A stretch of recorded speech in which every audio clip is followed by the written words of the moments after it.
true. Nervous, very, very dreadfully nervous I had been and am. But why will you say that I'm mad?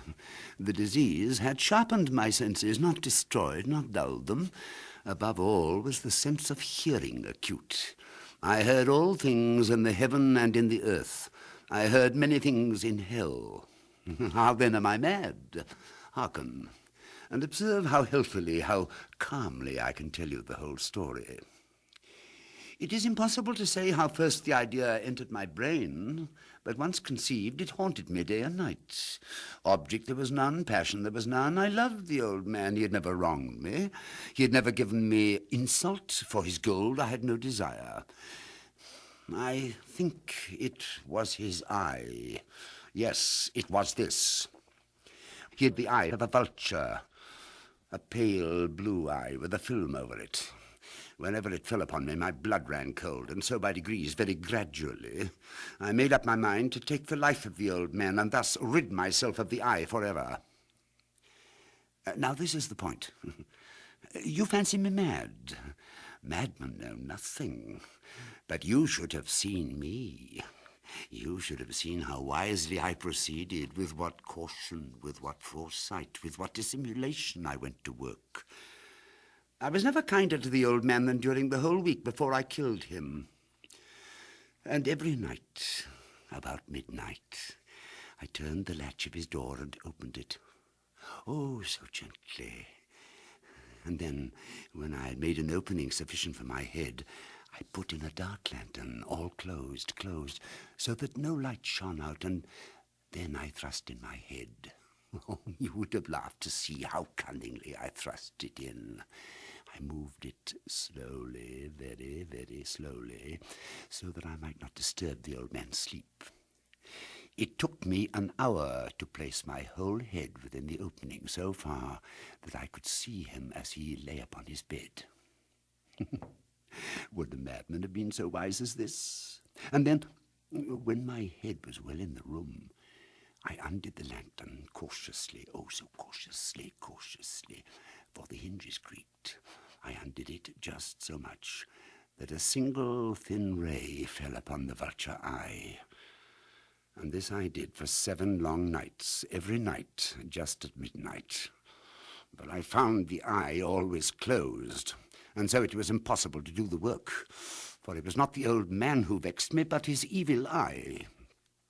And every morning, when the day broke, I went boldly into his chamber and spoke courageously to him, calling him by name in a hearty tone and inquiring how he had passed the night. So, you see, he would have been a very profound old man indeed to suspect that every night just at 12 I looked in upon him while he slept.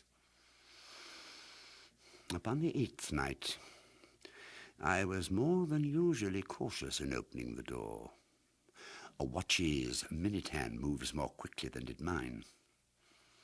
Never before that night had I felt the extent of my own powers, my sagacity. I could scarcely contain my feelings of triumph. To think that there I was, opening the door little by little, and he not even to dream of my secret deeds or thoughts. I fairly chuckled at the idea, and perhaps he heard me. He moved on the bed suddenly, as if startled. Now you may think that I drew back, but no. His room was as black as pitch, with the thick darkness, for the shutters were close fastened for fear of robbers. And so I knew that he could not see the opening of the door, and I kept pushing it on steadily. I had my head in and was about to open the lantern when my thumb slipped upon the tin fastening and the old man sprang up in the bed crying out, "Who's there?" I kept quite still and said nothing. For a whole hour I did not move a muscle, and in the meantime I did not hear him lie down.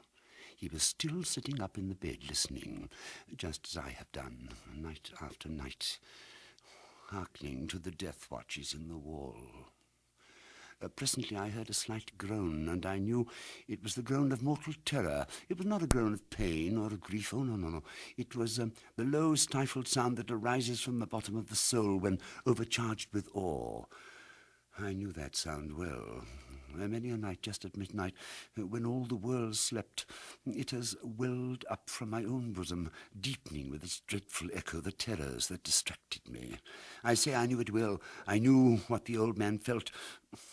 I pitied him, although I chuckled at heart. I knew that he had been lying awake ever since the first slight noise, when he had turned in bed. His fears had been ever since growing upon him.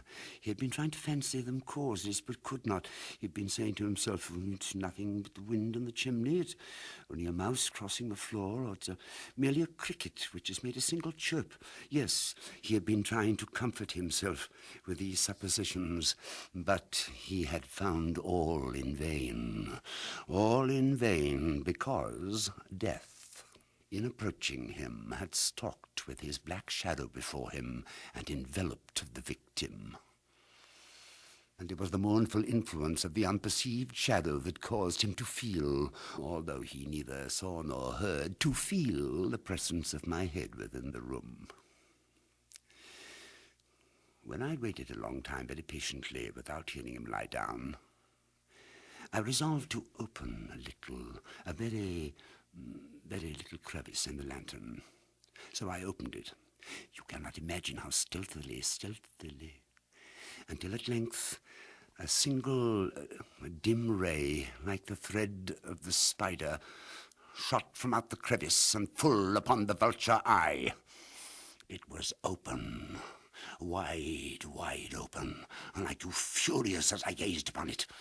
I saw it with perfect distinctness, all a dull blue, with a hideous veil over it that chilled the very marrow of my bones. But I could see nothing else of the old man's face or person, for I had directed the ray, as if by instinct, precisely upon the damned spot.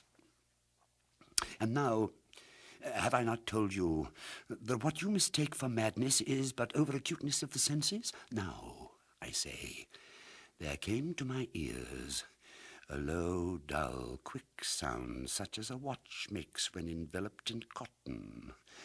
I knew that sound well, too. It was the beating of the old man's heart. It increased my fury as the beating of a drum stimulates the soldier into courage. But even yet I refrained and kept still. I scarcely breathed. I held the lantern motionless. I tried how steadily I could maintain the ray upon the eye.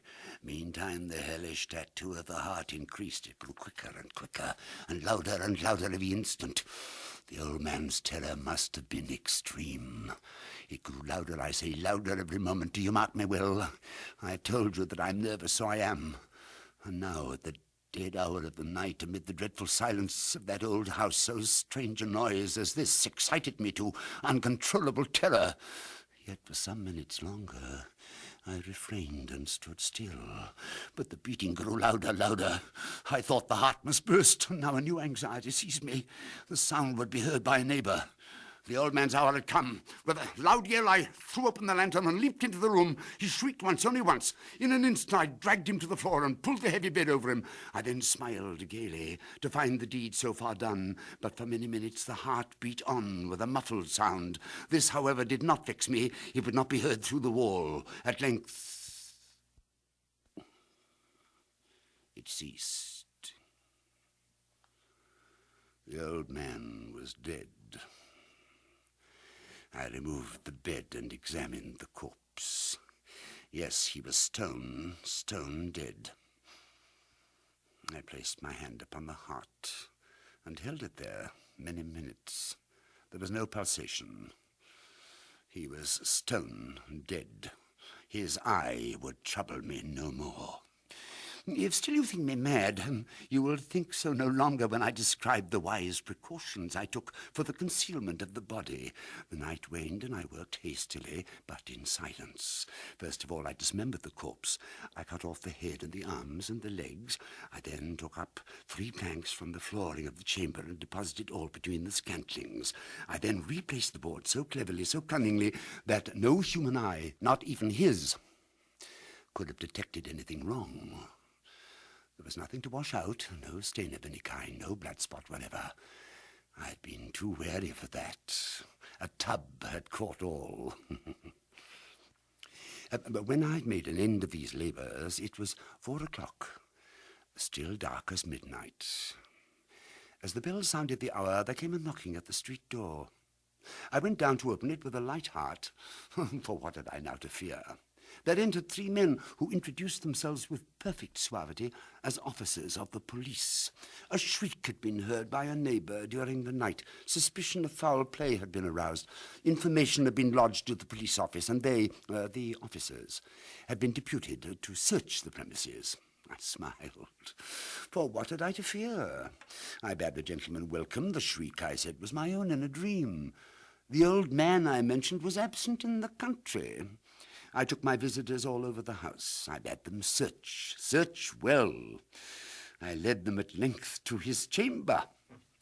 I showed them his treasures, secure, undisturbed. In the enthusiasm of my confidence, I brought chairs into the room and desired them here to rest from their fatigues, while I myself, in the wild audacity of my perfect triumph, placed my own seat upon the very spot beneath which reposed the corpse of the victim. The officers were satisfied. My manner had convinced them. I was singularly at ease. They sat, and while I answered cheerily, they chatted of familiar things. But ere long, I felt myself getting pale and wished them gone. My head ached, and I fancied a ringing in my ears. But still they sat and still chatted. The ringing became more distinct. It continued and became more distinct. I talked more freely to get rid of the feeling, but it continued and gained definitiveness, until at length I found that the noise was not within my ears. No doubt I now grew very pale, but I talked more fluently and with a heightened voice. Yet the sound increased. And what could I do? It was a low, dull, quick sound, much such a sound as a watch makes when enveloped in cotton. I gasped for breath, and yet the officers heard it not. I talked more quickly, more vehemently, but the noise steadily increased. I arose and argued about trifles in a high key, and with violent gesticulations, but the noise steadily increased. Why would they not be gone? I paced the floor to and fro with heavy strides, as if excited to fury by the observation of the men, but the noise steadily increased. Oh, God! What could I do? I foamed, I raved, I swore. I swung the chair upon which I had been sitting and grated it upon the boards. But the noise arose over all and continually increased. It grew louder, louder, louder, and still the men chatted pleasantly and smiled. Was it possible they heard not? Almighty God, no. They heard, they suspected, they knew. They were making a mockery of my horror. This I thought, and this I think. But anything was better than this agony. Anything was more tolerable than this derision. I could bear those hypocritical smiles no longer. I felt that I must scream or die. And now again, hark, louder, louder, louder, louder. Villains, I shrieked. Dissemble no more. I admit the deed. Tear up the planks. Here. It is the beating of his hideous heart.